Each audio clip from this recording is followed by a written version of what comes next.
Dans cette vidéo, nous allons procéder à l'interrogation des fiches. Nous allons procéder à l'interrogation des fiches clients, des fiches fournisseurs et des articles. Alors, comme nous avons déjà la situation commerciale et la situation comptable à jour dans notre programme, nous pouvons donc aisément connaître la situation de chacune de nos trois catégories. Alors, concernant les clients, si je veux construire la fiche des clients, je viens ici à la gestion des comptes clients. Voici les trois clients pour l'instant qui ont été configurés. Je double-clique sur le premier, Inter-Electro. Voilà, ouais. Quand j'ouvre Inter-Electro, je peux avoir sa situation commerciale, sa situation comptable et ses statistiques de vente. Concernant sa situation commerciale, ça veut dire quoi? Qu'est-ce qu'on lui a vendu? Vous voyez, voici tout ce qu'on lui a vendu, les articles en quantité. Et voici le chiffre d'affaires que nous avons réalisé auprès de ce client. Compte tenu de nos coûts de revient, voici la marge que nous avons dégagée, sachant que nous lui avons accordé un taux de remise moyen de 6%.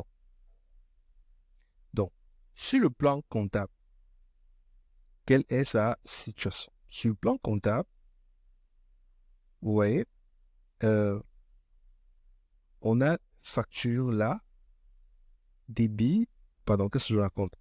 On a des factures qui ont été débitées, oui, c'est normal. On a le règlement qui est crédite là. On a d'autres factures, on a d'autres règlements. Donc, ce qui fait que le solde du compte est de 38 millions.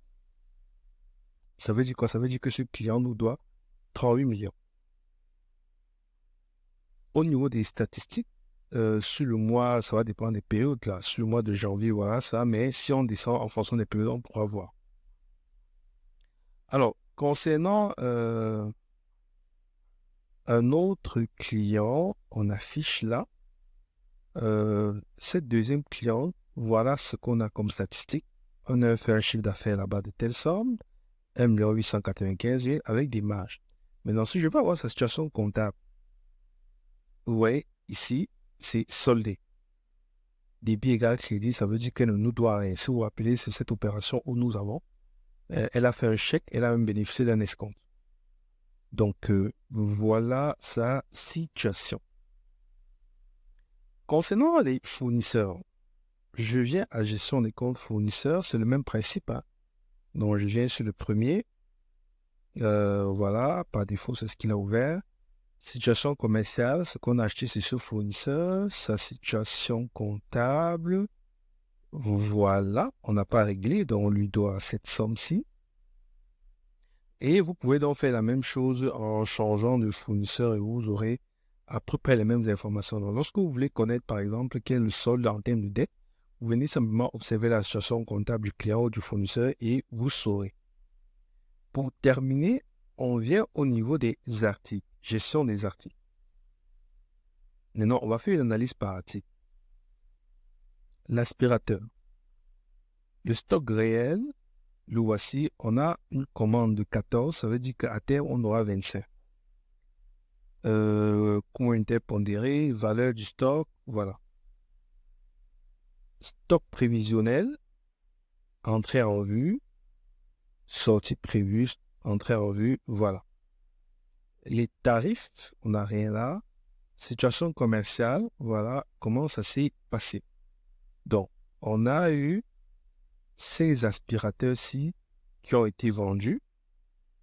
Voilà les remises qui ont été appliquées. Ça fait que la situation commerciale des aspirateurs, c'est un chiffre d'affaires de 2 072 000 et une marge de 972 000 avec un taux de remise de 6%. Donc, on a des statistiques là par période et des statistiques d'achat. Donc, on fait la même chose comme ça par article et puis on pourra donc observer les éléments qui nous intéressent tant sur le plan commercial que sur le plan des stocks. Donc, c'est assez simple. Lorsque vous voulez rapidement avoir une information concernant un article ou concernant un client ou un fournisseur, vous consultez tout simplement leur fiche.